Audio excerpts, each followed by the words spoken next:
মাংসের কিমা দেখি মনে হচ্ছে লোভনীয় সুস্বাদু একটি খাদ্য তৈরি হতে যাচ্ছে। প্রথমে মাংসের প্রতিটি পিস মেশিনের সাহায্যে করা হচ্ছে কিমা, দেখতে কিছুটা নুডলসের মতো।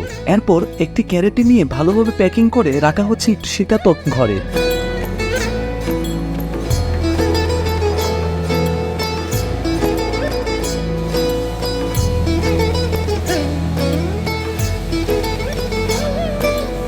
এরপর প্রয়োজনীয় মশলা প্রস্তুত করা হচ্ছে। মশলা তৈরি হয়ে গেলে এবার দরকার মেশানো। তাই তো এবার মাংসের কিমা আর মশলার মিশ্রণের জন্য নেওয়া হচ্ছে একটি বড় মেশিনে। এরপর এর সাথে দেওয়া হচ্ছে আরো এক ধরনের মশলা, যার সাথে পাগল আমেরিকান মানুষগণ।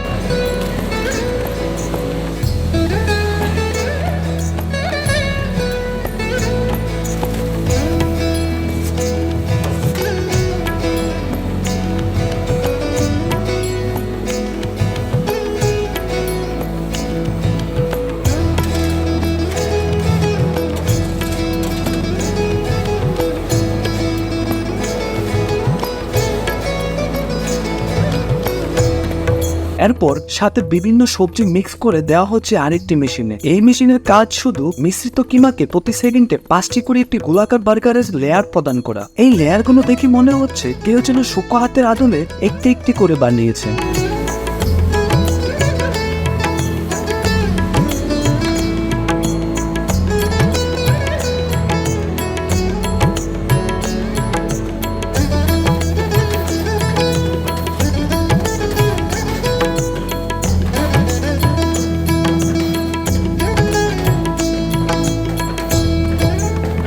এরপর সারিবদ্ধভাবে চলে যাচ্ছে একটি হিটিং মেশিনের ভিতর। এখান থেকে সিদ্ধ হয়ে বের হবে প্রতিটি লেয়ার। সিদ্ধ হয়ে গেলে এবার পালা ঠান্ডা করার, তাই এবার একটি কুলিং মেশিনের ভিতর প্রবেশ করানো হচ্ছে। ব্যাস তৈরি হয়ে গেল গোলাকার সুস্বাদু বার্গারের চিকেন লেয়ার।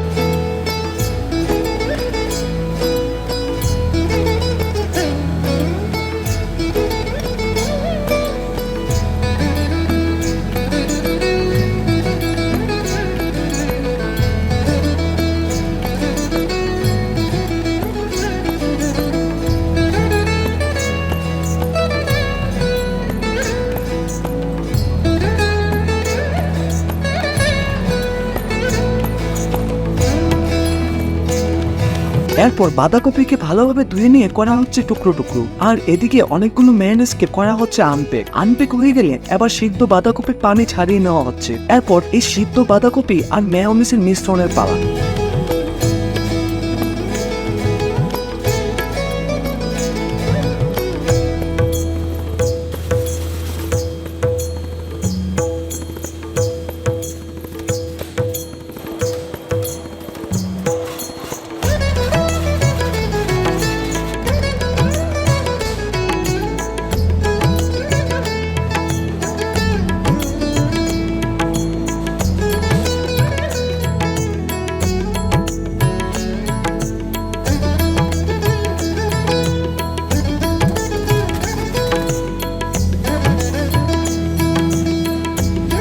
মিশ্রণ হয়ে গেলে ঠান্ডা করার পালা। এরপর বার্গার তৈরির মূল উপকরণ বানের প্রতিটি পিসকে সাজিয়ে সারিবদ্ধভাবে পাঠানো হচ্ছে বানের অংশ দুই ভাগে ভাগ করার জন্য। এই কাজ সম্পন্ন হয়ে গেলে এবার প্রতিটি বানের মাঝে সসের আবরণ দেওয়া হচ্ছে পরিমাণ মতো।